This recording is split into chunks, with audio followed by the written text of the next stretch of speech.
1919년 3월 1일 서울과 또 평양에서 첫 만세 운동이 있었습니다. 올해로 그 지금 107주년이 되는 그런 해가 바로 2026년입니다. 우리의 3.1 운동은 사실은 식민지 국가의 어떤 비폭력 운동이었기 때문에 전 세계 사람들에게 굉장히 큰 영감을 주었던 그런 운동입니다. 그래서 우리의 3.1 운동에 바로 이어서 중국도 5.4 운동이 있었죠. 5.4 운동이 일어났고 또 대만의 독립운동 그전에도 있기는 했었지만 우리 3.1 운동 이후에 대만의 독립운동도 이제는 저항 이 폭력을 쓰는 저항 운동이 아니라 비폭력 운동으로 그렇게 바뀌는 그런 역사도 있었습니다. 유명한 인도의 간디도 거의 비슷한 시기에 영국에 대해서 비폭력 그런 투쟁을 하고 있었는데 당시에 인도의 총리가 초대 총리였는데 그 총리가 우리나라의 3.1 운동에 대해서 깊은 감명을 받았다라고 딸에게 편지를 썼던 그 기록도 남아 있습니다. 어떻게 보면 대단한 민족입니다. 지금에 와서는 우리가 선진국의 반열에 끼어 있다라고 하지만 그때 당시에 우리의 어떤 경제적인 수준이나 아니면 일제 시대에 우리가 있었던 그런 상황들을 생각하면 그때 일으킨 우리의 운동이 전 세계적으로 영향을 미쳤다라고 하는 건 우리 민족이 그만큼 참 대단한 민족이다라는 생각이 듭니다. 총과 칼로 억압을 받았는데 무기 대신에 무기를 든 것이 아니라 태극기를 들고 대한 독립 만세를 외쳤다라고 하는 게 전 세계의 모든 사람들에게 그만큼 큰 울림이 되었던 겁니다. 이 평화적인 만세 운동, 이 만세 운동이 단순히 서울과 평양에서만 일어나고 그쳤던 그런 단발성 일이 아니라 남북을 다 포함해서 우리나라 전 지역에서 연쇄적으로 일어났다라고 하는 것이 또 더 큰 의미가 있는 것 같습니다. 심지어 최남단인 제주도에서까지 이 모든 이 만세 운동이 있었다라고 하는 것이 상당히 참 이제 자랑스러운 일입니다. 우리 전북 지역도 3월 5일에 군산을 시작으로 해서 이 만세 운동이 이어졌습니다. 익산에서도 있었고 임실에서도 있었고 또 전주를 거쳐서 정읍, 고창, 그리고 장수, 김제, 무주에서 남원으로 갔다가 진안과 부안에 이르기까지 이 만세 운동이 전북 지역에서 그렇게 다 펼쳐졌다라고 하는 겁니다. 우리 전북에만 그런 게 아니죠. 전국에서 다 있었던 그런 일인데 이 3.1 운동에 대한 자료들을 찾아보면 이런 지역뿐만 아니라 각계각층의 사람들 또 다양한 종교를 가진 사람들이 혼합되어 있다라고 하는 것을 발견할 수 있게 됩니다. 다양한 사람들이 말 그대로 한마음 한뜻으로 외쳤던 만세 운동이라는 것. 어떻게 그럴 수 있었을까라고 한번 생각을 해보면 아마도 각자 가진 삶의 조건들은 다 달랐지만 딱 한 가지가 같았죠. 그게 바로 우리는 대한 사람이다. 우리는 대한 사람이다. 라고 하는 그 소속감이 같았습니다. 그 소속감 하나로 모두가 똘똘 뭉쳤던 자랑스러운 역사가 바로 3.1 운동의 역사이죠. 얼마 전에 동계오 올림픽이 끝났습니다. 나온 우리나라 대표 선수들이 있는데 또 그 선수들과 일면식도 없죠. 있는 분 계세요? 아무도 없으시죠? 근데 아무 관계가 없는 그런 사람이지만 그 응원할 때 마음이 어떻습니까? 너나 할 것 없이 가족보다 막 더 뜨겁게 우리가 응원하지 않습니까? 왜 그럴까요? 우리나라를 대표해서 그들이 거기서 땀을 흘려 뛰고 있기 때문에 그렇습니다. 같은 대한 사람이니까. 같은 민족이다라고 하는 그 마음 때문에 그들을 그렇게 우리가 열정적으로 응원하는 거 아니겠습니까? 같은 민족이라고 하는 소속감이 있으니까 선수들이 그 앞에서 패배해서 속상해서 울면 같이 눈물이 나고 또 승리해서 기뻐하면 같이 소리 지르는 거 아니겠어요? 엊그제 27일 날 금요일이었는데요. 금요일에는 대통령이 전북 지역을 방문했습니다. 이 전주에 전북대 아마 전북대였을 겁니다. 전북대에 왔던 것 같은데 TV 다들 보셨죠? 그때 27일에 대통령이 방문했습니다. 그러면서 무슨 이야기를 했냐면 빈손으로 오기가 미안해서 뭘 좀 준비해 오느라고 늦었다라고 그렇게 이야기했습니다. 그래서 그럼 뭘 그렇게 챙겨 오시느라 늦으셨나 기대를 했더니 10조 원을 들고 왔어요. 여러분 10조 원이요. 10조 원을 들고 왔습니다. 제가 2월 달에 우리 주보에 2월 기도가 오늘 3월 기도로 새롭게 바뀌었는데 2월 달 기도에 제일 마지막에 아마 제가 그렇게 써 놨을 거예요. 우리 지역 사회의 문제 해결과 경제적인 발전을 위해서 기도하자라고 제가 썼던 것 같아요. 우리 한 달 동안 그렇게 기도했는데 제 기억에 따르면 제가 이 기도 월별 기도문 작성할 때 지역 사회에 대한 기도는 처음 했던 것 같거든요, 2월 달에. 근데 한 달 만에 하나님께서 응답을 해 주신 것 같습니다. 그래서 10조 원이 왔습니다. 10조 원이. 전북 새만금 지역이죠. 새만금 지역에 현대자동차 그룹이 AI 데이터 센터, 수소 산업, 로봇 산업, 재생에너지 산업 이런 것 등에 10조에 가까운 9조 몇천억에 에 해당하는 그런 투자를 한다라고 그렇게 투자 협약식이 또 그날 있었죠. 여러분 10조 원이라는 돈이 가늠이 되십니까? 제가 계산을 해 봤거든요. 여러분 예수님이 오신 지가 2000년이 됐잖아요. 그러면 2000년 전에 예수님을 보던 사람이 바로 나다라고 한번 생각해 보시면 돼요. 그때 길거리에 막 삭개오처럼 우리가 길거리 사람들 군중 속에 이렇게 파묻혀 있다가 거기서 예수님 지나가시고 제자들 함께 막 지나가고 호산나를 외치고 뭐 이런 그 상황 속에 있었다고 가정을 했을 때 그날부터 '아 나 오늘 예수님 봤으니까 큰 결심하고 돈을 좀 모아야겠다.' 하루에 1,400만 원씩 모으기로 작정을 합니다. 벌써 부자죠. 하루에 1,400만 원씩을 저축을 하는 거예요. 언제까지 해야 될까요? 바로 오늘까지 하면 됩니다. 그때로부터 2000년 동안 매일 1,400만 원씩 저축하면 한 10조 정도 모입니다. 10조가 이제 어느 정도인지 좀 가늠이 되십니까? 10조라고 하는 금액은 어마어마한 금액입니다. 이 단군 이래 전북에 투자받은 금액으로는 최대치라고 그렇게 이야기들 합니다. 새만금 투자뿐만이 아니라 각 부처의 장관들이 그날 와 가지고 이어서 막 계속해서 설명을 했어요. 앞으로 이 전북이 어떻게 발전할 것인지, 어떻게 발전시킬 것인지에 대한 청사진들을 계속 이렇게 막 이야기를 발표를 했단 말이죠. 철도를 새로 놓고 전라선과 호남선을 직선으로 만들어서 더 빠르게 만들고 농업과 식품 산업 개발을 하고 또 전북대에는 AI 관련 1조 원대를 이미 투자해 놓고 그것을 계속 진행하고 있다라고 하는 그런 이야기들을 많이 들었습니다. 이 뉴스를 보고 있는데 막 가슴이 두근거리는 겁니다. 10조가 내 돈은 아니죠. 그러나 가슴이 막 두근거리는 거예요. 이 성공하는 내용들에 제가 1도 기여할 것도 없고 그것으로 제가 무슨 이익을 얻는 것이 있는가 생각해 보면 당장 제가 뭐 그런 거 없지만 관계없는 일 같지만 막 가슴이 두근거리는 겁니다. 물론 뭐 10조를 투자 받는다고 다 뭐 좋게 되겠습니까? 정부의 각 부처 계획이 아무리 대단해도 다 그것이 실현되겠습니까? 근데 그냥 일단은 듣는데 기분이 좋은 겁니다. 기분이 들뜨는 거예요. 왜 그럴까요? 전북 사람이니까요. 저도 전북 시민, 이 전주 시민 아닙니까? 전북 도민이잖아요. 그러니까 이 지역에 앞으로의 계획된 일들을 해 나가는 데 있어서 나도 같은 배를 타고 있다는 생각이 드는 겁니다. 물론 여러 가지 어려움들이 있겠죠. 근데 기꺼이 나에게도 혹시 기회가 주어진다면, 내가 기여할 바가 있다라고 한다면 기꺼이 함께 감당하고 노력해 나가고 싶은 마음이 절로 생기는 거예요. 왜냐? 같은 도민이니까. 같은 시민이니까. 같은 동질감을 느끼는 소속감을 가지는 사람들이기 때문에 그렇다는, 이게 바로 소속감이 아닌가 저는 생각을 합니다. 그 소속감이 가지는 힘이 대단하기 때문에 그 소속감을 가지고 있는 사람들은 여러 가지 어려움들을 함께 헤쳐나갈 수 있는, 이겨낼 수 있는 그런 힘들이 바로 이 소속감으로부터 온다라고 하는 겁니다. 2000년 전에 예수님이 활동하시던 그 시대에도 소속이다, 어디 소속이다라고 하는 것은 굉장히 중요한 일이었습니다. 아마 지금보다도 훨씬 더 직접적인 삶에 영향을 미치던 시대가 2000년 전이었겠죠. 그래서 사도행전에 보면 사도 바울이 자신의 소속을 밝히면서 위기를 탈출하는 그런 장면이 그려지는 부분이 있습니다. 사도행전 22장 25절 말씀인데 이렇게 되어 있습니다. 그들이 채찍질을 하려고 바울을 눕혔을 때에 바울은 거기에 서 있는 백부장에게 로마 시민을 유죄 판결도 내리지 않고 매질하는 법이 어디에 있소 하고 말하였다. 사도행전 22장 25절 말씀입니다. 세 번역으로 제가 읽어드렸습니다. 로마 시민을 유죄 판결도 내리지 않고 매질하는 법이 어디 있습니까? 나 로마 시민, 나 바울이 로마 시민인데 유죄 판결도 내리지 않고 매질부터 하는 법이 어디 있습니까? 로마 천부장에게 지금 끌려가서 채찍을 맞기 직전의 상황이었습니다. 근데 그때 사도 바울이 결정적인 한마디를 날리고 있는 겁니다.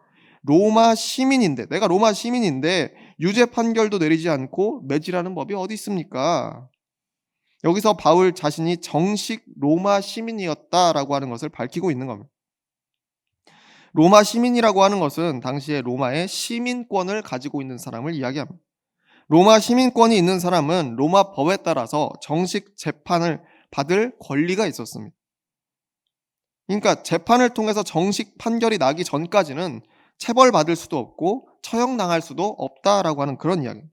지금과 똑같지 않습니까? 법적인 절차를 통하지 않고서는 우리도 마찬가지입니다. 그러니까 당시에 로마의 시민권을 가졌다라고 하는 것은 안전한 삶을 보장받은 셈이 됩니다. 칼과 채찍이 난무하던 그런 시대인데 법대로 대우받을 수 있는 자격증, 그게 바로 시민권이나 마찬가지입니다. 그러니까 누구나 이 로마 시민권을 가지고 싶어 했다라고 하는 겁니다. 게다가 로마의 시민이 되었다는 것은 무슨 의미입니까? 당대 최강의 힘을 가진 제국의 일원이 되었다라고 하는 그런 증명서나 마찬가지였습니다. 당시의 문화와 학문적인 수준도 세계 최고였던 그 로마의 시민이 지금 내가 됐다라고 하는 그런 회원증 같은 거였어요. 그 시민권이 주는 소속감이 엄청났기 때문에 학자들은 이 로마 제국이 강할 수 있었던 가장 근원적인 힘이 그 로마 시민이라고 하는 소속감에서 온다라고 그렇게 이야기하는 사람들도 많이 있습니다. 로마의 군대, 강력하죠. 그 군대가 그렇게 강력했던 것도 로마 제국의 일원으로 싸운다라고 하는 소속감 때문에 그렇습니다. 로마 군으로서 싸우는 것 자체가 명예로운 일이다라고 여길 수 있는 여러 가지 정치적인 장치들이 그때는 있었다라고 하는 겁니다. 게다가 군인으로서 올해 아마 25년인가 그렇게 기한을 다 채우면 자동적으로 그가 자유민이었어도 자동적으로 그 25년 후에는 제대할 때에는 로마의 시민권을 정정당당하게 또 취득하게 되는 그런 제도도 있었습니다. 그렇기 때문에 이 로마 제국의 식민지 백성들도 일단 로마 군에 들어가면 충성을 다했다라고 하는 것. 그러니까 소속감이라고 하는 것이 그만큼 중요한 거죠. 그런데 로마 제국의 지배 아래에 있었던 유대인들, 그들은 어땠는가? 이 유대인들도 그 나름대로의 소속감을 따로 가지고 있었습니다. 바로 아브라함의 자손이다, 하나님의 백성이다라고 하는 소속감을 이 유대인들이 가지고 있었다는 거죠. 요한복음 8장 32절과 33절 말씀에 보면 이런 기록이 있습니다. 진리를 알지니 진리가 너희를 자유롭게 하리라. 그들이 대답하되 우리가 아브라함의 자손이라 남의 종이 된 적이 없거늘 어찌하여 우리가 자유롭게 되리라 하느냐. 요한복음 8장 32절과 33절 말씀입니다. 이건 예수님과 유대인들의 대화의 한 토막을 가지고 온 겁니다. 예수님이 말씀하신 거, 진리를 알지니 진리가 너희를 자유롭게 하리라, 유명하신 말씀이죠. 근데 그 말씀을 듣고 이 유대인들이 이야기하는 겁니다. 우리가 아브라함의 자손이라서 애초에 자유롭지 못한 적이 없다. 우리는 아브라함의 자손이다. 하나님의 백성이라서 남의 종이 된 적이 없다. 라고 그렇게 이야기하는 부분입니다. 스스로를 아브라함의 자손이다라고 부르고 있는 겁니다. 다시 말해 아브라함에게는 하나님의 약속이 있었잖아요. 그 약속의 백성이 바로 우리다라고 이야기하는 거예요.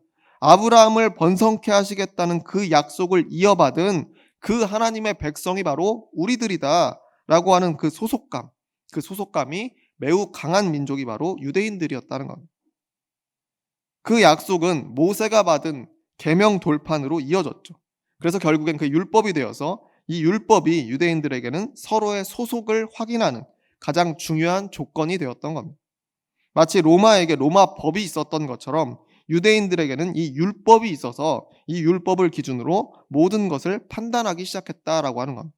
그래서 이 성경 가운데 바리새인들이 그렇게 율법 했던 겁니다. 그러다 보니까 이 유대인들이 당시 로마 제국에게는 상당히 귀찮은 민족이었습니다. 로마 제국 입장에서는 사실 그렇지 않습니까? 백성들이 누구나 다르고 민족에 상관없이 그냥 이 로마에 대한 소속감으로 똘똘 뭉쳤으면 좋겠는데 그래야 반역도 안 일어나고 조용할 텐데 이 로마 시민권을 좀 획득하겠다고 그냥 목이 메어서 거기에만 집중하면 참 좋겠는데 이 유대인들은 달랐단 말이에요. 자기들만의 소속을 굉장히 중시하는 사람들이었죠. 그러니까 사실 골치 아픈 존재였습니다. 아까 요한복음 8장 33절 말씀에서 남의 종이 된 적이 없거늘이라고 이야기하지 않습니까? 종이 된 적이 왜 없습니까? 있죠. 나라가 망한 적이 한두 번입니까? 그럼에도 우리는 하나님의 백성이기 때문에 진정한 의미에서 그들의 종이 된 적은 없다라고 그렇게 이야기할 정도의 사람들이었다는 겁니다. 비록 지금도 힘에 굴복해서 로마의 속국으로 살아가고는 있지만 우리의 소속은 오직 아브라함의 자손이다. 하나님 백성이다라고 그렇게 이야기했던 것이 유대인들이었다는 겁니다. 그래서 유대인 중에 바리새파 사람들이 예수님께 그런 질문도 했습니다. 누가복음 20장 22절 말씀입니다. 우리가 가이사에게 세를 바치는 것이 옳으니까 옳지 않으니까 하니라고 되어 있습니다. 가이사는 로마의 황제를 이야기합니다. 로마의 황제에게 세금을 바치는 것이 옳은 일입니까? 아닙니까? 라고 예수님께 질문하고 있는 겁니다. 다시 말해서 우리가 아브라함의 자손이요 하나님의 백성인데 로마 황제에게 세금을 바치는 것은 잘못된 거 아닙니까? 라고 이미 그들이 인식하고 있었다는 것. 비록 그것을 입 밖으로 낼 수는 없어요. 냈다가 무슨 해코지를 당할지 모르니까 입 밖으로 대놓고 할 수는 없었을 뿐이지 유대인들의 마음속 깊은 곳에는 자신들은 하나님의 백성이기 때문에 로마에 세금을 낼 필요가 없다라고 그렇게 생각하고 있었다는 겁니다. 문제는 이 유대인들의 이 소속감이 너무 강하다 보니까 부작용이 나타나기 시작했다는 겁니다. 사도행전 11장 28절과 또 요한복음 4장 9절 말씀을 제가 읽어드리겠습니다. 이르되 유대인으로서 이방인과 교제하며 가까이 하는 것이 위법인 줄은 너희도 알거니와. 사도행전 11장 28절 상반절 말씀이고, 또 사마리아 여자가 이르되 당신은 유대인으로서 어찌하여 사마리아 여자인 나에게 물을 달라 하나이까 하니 이는 유대인이 사마리아인과 상종하지 아니함이러라. 요한복음 4장 9절 말씀입니다. 힘센 로마 제국에게는 차마 그러지 못했지만 다른 이방인 민족들과 사마리아인들은 아주 대놓고 차별했다라고 하는 겁니다. 이게 부작용이에요. 애초에 동등한 사람 취급 자체를 안 했다라고 하는 것을 우리가 알 수 있습니다. 우리는 아브라함의 자손인데 하나님의 백성인데 어디 근본 없는 이방인들이 감히 우리와 겸상을 할 수 있느냐? 말도 안 된다. 그럴 수 없다라고 하는 겁니다.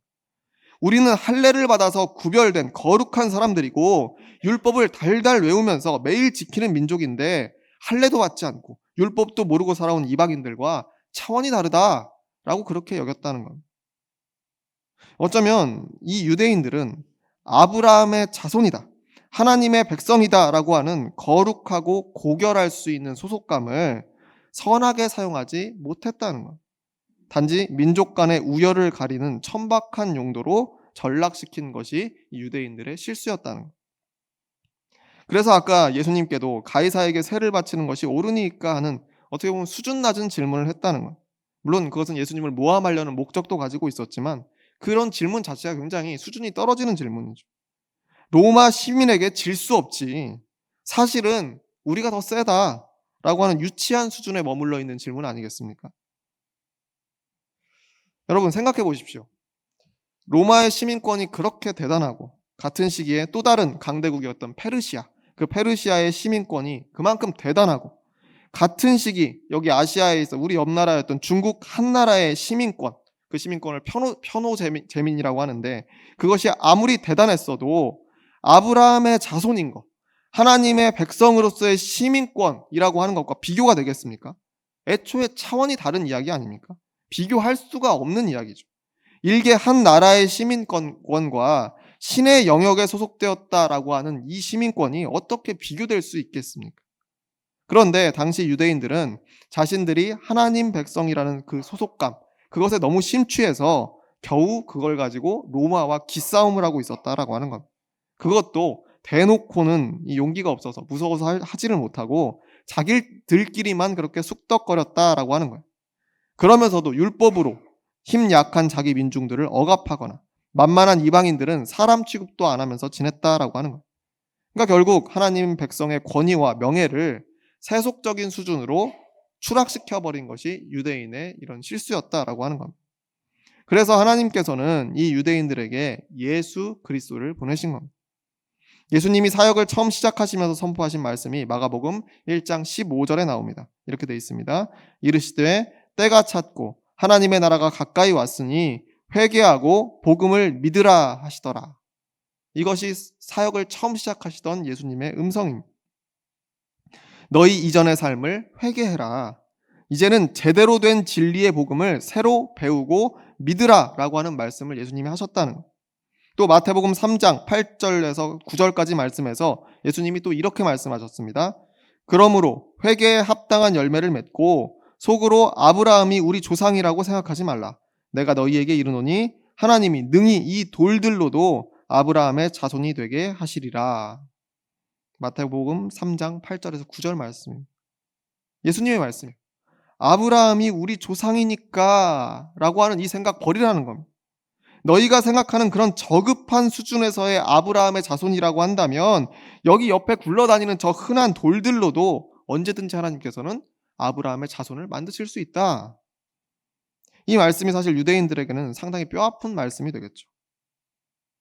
그러면 진짜 아브라함의 자손, 진정한 의미의 하나님 백성으로서의 갖는 소속감이라고 하는 것이 어떤 것일까? 오늘 우리가 함께 읽었던 본문 말씀 빌립보서 3장 18절에서 20절 상반절까지의 말씀, 거기에 보면 우리가 힌트를 얻을 수 있을 것 같습니다. 먼저 18절과 19절 말씀을 제가 읽어드리겠습니다. 내가 여러 번 너희에게 말하였거니와 이제도 눈물을 흘리며 말하노니 여러 사람들이 그리스도의 십자가의 원수로 행하느니라.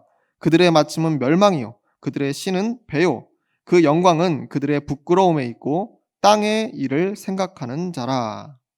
사도 바울이 빌립보 교회에 보내는 편지입니다. 유대인들과 이방인들 혹은 로마의 시민권을 가졌을 사람들에게까지 이 표현이 뭡니까? 십자가의 원수가 된다. 멸망하게 될 것이다 라고 하는 이런 부정적인 단어들을 사용하고 있습니다. 생각해보면 사도 바울이라고 하는 이 인물은 아까 말한 대로 로마의 정식 시민권자였어요. 태어날 때부터 돈 주고 사서 얻은 것이 아니라 태어날 때부터 사도 바울은 로마의 시민권자였어요. 동시에 정통 유대인이기도 했습니다. 유대 시민권도, 시민권이 따로 있지는 않았지만 말하자면 유대 시민권도 가지고 있는 사람이었습니다. 지파로 치자면 베냐민 지파 출신이고 혼혈도 아닌 순혈이었습니다. 게다가 바리새인 출신이죠. 그의 스승이 당대에 가장 명망 있는 유대인 율법학자 가말리엘이었습니다. 그 제자였어요. 한마디로 로마의 시민권뿐만 아니라 정통 유대인 시민권도 함께 가진 사람이 바울이었다는 겁니다. 유대인 사회와 로마 사회를 넘나들며 살기에 가장 편하고 유리한 조건을 가지고 있는 사람이 바로 바울이었다라고 하는 겁니다. 양쪽 모두의 소속감을 가지고 그로 얻을 수 있는 모든 안전함과 그리고 편리함을 다 누릴 수 있었던 사람이 사도 바울이었다는 겁니다. 그런데 그 모든 것을 가지고 있었던 바울의 고백이 어떠했는가 하는 겁니다. 로마 시민권을 가졌든 할례받은 정통 유대인이든 그것만을 붙들고 살아가는 인생이라고 한다면 오늘 본문 18절 말씀에 있듯이 그리스도의 십자가의 원수로 행하는 삶이 된다라고 그렇게 이야기하고 있는 겁니다. 또 그 결말은 19절에 나오듯이 그들의 마침은 멸망이요 그들의 신은 배부름, 이 배요. 그리고 이런 결말을 맞을 수밖에 없다라고 하는 겁니다. 왜냐하면 땅의 일을 생각하는 자이기 때문에 그렇다라고 하는 거예요. 땅의 소속을 따지는 사람이 되기 때문에 그렇다는 거예요. 세상적인 소속을 따지고 추구하며 사는 사람, 그래서 네가 로마 시민권자냐, 네가 유대인 정통 유대인이냐, 할례 받았느냐라고 그렇게 따지는 그런 사람, 그런 것을 추구하는 사람은 탐욕을 위한 삶을 살다가 멸망하게 되는 삶으로 이미 그 끝이 정해져 있다라고 사도 바울이 이야기하고 있는 겁니다. 그래서 바울은 20절, 이어지는 20절 상반절의 말씀을 결론으로 내놓고 있습니다. 우리 20절 상반절의 말씀 함께 한 목소리로 읽어보겠습니다. 시작. 그러나 우리의 시민권은 하늘에 있는지라. 아멘. 아브라함의 자손이든 로마의 시민이든 그것은 땅에 속한 사람들이 따지는 것이고 그리스도를 믿는 사람들은 그것을 완전히 넘어선 하늘 시민권을 가진 사람들이다 라고 하는 그런 말씀을 하고 있는 겁니다. 차원이 다른 가치를 추구하는 사람들이라는 말이죠. 그것이 아브라함의 자손이라고 하는 칭호가 가지고 있는 원래의 의미였다라고 하는 겁니다. 한낱 로마 제국의 그런 시민권과 누가 더 세냐 자웅을 겨루는 그런 수준에 있는 게 아니라 차원이 다른 시민권이었다는 거예요. 하나님 나라의 시민권은 차원이 다른 시민권이었다는 겁니다. 그래서 히브리서 11장에 보면 진정한 아브라함의 자손에 대해서 이렇게 해석하는 부분이 있습니다. 11장 13절과 16절 상반절 말씀 제가 읽어드리겠습니다. 이 사람들은 모두 믿음을 따라 살다가 죽었습니다. 그들은 약속하신 것을 받지는 못했지만 그것을 멀리서 바라보고 반겼으며 땅에서는 길손과 나그네 신세임을 고백하였습니다. 그러나 사실은 그들은 더 좋은 것을 동경하고 있었던 것입니다. 그것은 곧 하늘의 고향입니다. 진정한 아브라함의 자손, 진짜 하나님 백성은 하늘 시민권을 가진 사람이다 라고 하는 그 바울의 결론과 일맥상통하는 그 구절이 이 히브리서에 나오고 있는 겁니다. 그러면 이 땅에서 속해 있는 우리의 모든 소속들은 그럼 다 부질없는 거냐? 여기서 그런 단순한 말씀을 하고 있는 게 아니죠. 우리가 속한 세상의 조건들도 물론 다 중요합니다. 우리가 속한 가정 중요하죠. 우리가 속한 가문 중요합니다. 사는 동네도 중요하죠. 지역사회, 그리고 이 나라, 이 지구에 이르기까지 우리가 어디에 속한 사람인지를 기억하고 그 소속감을 가지고 살아가는 것은 굉장히 바람직한 일입니다. 그런데 그리스도인이라고 하는 것은 그것을 아득하게 넘어설 줄 알아야 된다는 거예요. 초월할 줄 알아야 된다는 거예요. 아득하게 넘어서 있는 하나님의 백성으로서의 그 소속감을 가장 강하게 붙들고 있어야 된다라는 그런 말씀인 겁니다. 그러면 하늘 시민권자로서의 그 거룩한 소속감 때문에 하나님 나라 시민권자라는 벅찬 자부심 때문에 내가 하나님의 일이라면 기꺼이 해내겠습니다. 조금 어렵고 힘들고 아니 세상적인 기준으로는 그것이 고난에 해당하는 그런 일이라고 할지라도 또 절망스러운 일들이 나를 가로막는다고 할지라도 하늘 시민권자로서 하나님 백성으로서 아브라함의 자손으로서 그것을 내가 능히 감당해 내겠습니다. 그렇게 담대하게 살아가게 되는 거 아니겠습니까? 107년 전에 총과 칼 앞에서도 대한독립 만세를 외쳤던 자랑스러운 우리의 선조들도 대한 사람이라고 하는 소속감으로 하나 되고 거기에 더 나아가서 이 땅에서의 죽음과 고난을 넘어선 하늘의 그 무언가를 보고 있었기 때문에 동료들이 피를 흘리면서 쓰러져가는 현실 속에서도 만세를 외치면서 한 걸음씩 총과 칼 앞에 담대하게 전진할 수 있지 않았나? 저는 그렇게 생각을 해봅니다. 윤동주 시인의 십자가라고 하는 시를 보면 이런 내용이 있습니다. 괴로웠던 사나이, 행복한 예수 그리스도에게처럼 십자가가 허락된다면 모가지를 들이우고 꽃처럼 피어나는 피를 어두워가는 하늘 밑에 조용히 흘리겠습니다. 윤동주 시인의 십자가라고 하는 그 시의 한 부분입니다. 윤동주 시인은 이 시를 남기고 약 4년이 채 못 되어서 후쿠오카 형무소에서 순국했습니다. 죽음의 위협 앞에서도 예수 그리스도처럼 당당하게 그 길을 걷길 바라면서 이 시를 쓰고 실제로 그런 모습으로 죽음을 맞이했던 윤동주 시인뿐만 아니라 수많은 독립운동가들의 마음속에는 비록 서로의 종교적인 신념이 다양했을지라도 이 땅을 초월한 그 너머의 세계에 대한 믿음과 기대가 있었을 것이다. 저는 그렇게 믿고 있습니다. 그것이 바로 저 위 하늘에 시민권이 있는 사람에게 나타나는 모습이 아닌가. 저는 그렇게 생각을 합니다. 요한복음 3장 3절 말씀에서 예수님은 이런 말씀을 하신 적이 있습니다. 예수께서 대답하여 이르시되 진실로 진실로 내게 이르노니 사람이 거듭나지 아니하면 하나님의 나라를 볼 수 없느니라. 요한복음 3장 3절 말씀입니다. 여기서 거듭나지 아니하면이라고 하는 이 표현의 헬라어 원어 표현을 보면 위로부터 나지 아니하면이라고 해석하는 할 수 있는 그런 단어입니다. 그러면 사람이 위로부터 나지 아니하면 하나님의 나라를 볼 수 없느니라 라고 말씀하신 거죠. 이 니고데모에게 하셨던 예수님의 말씀입니다. 땅에 있는 시민권이 아니라 하늘에 있는 시민권이 있어야 비로소 하나님 나라를 볼 수 있다라고 하는 말씀이죠. 어떻게 보면 이 말씀으로 예수님께서 우리에게 질문하시는 것 같습니다. 너희의 시민권은 어디에 있느냐? 오늘 본문 말씀을 통해서 사도 바울이 또한 우리에게 질문했죠. 여러분의 시민권은 어디에 있습니까? 바라기는 오늘 말씀이 주시는 이 거룩한 물음 앞에 하나님 백성다운 삶을 살아가면서 그 삶으로 대답할 수 있는 저와 여러분이 모두 되시기를 주의 이름으로 축원합니다. 기도하겠습니다.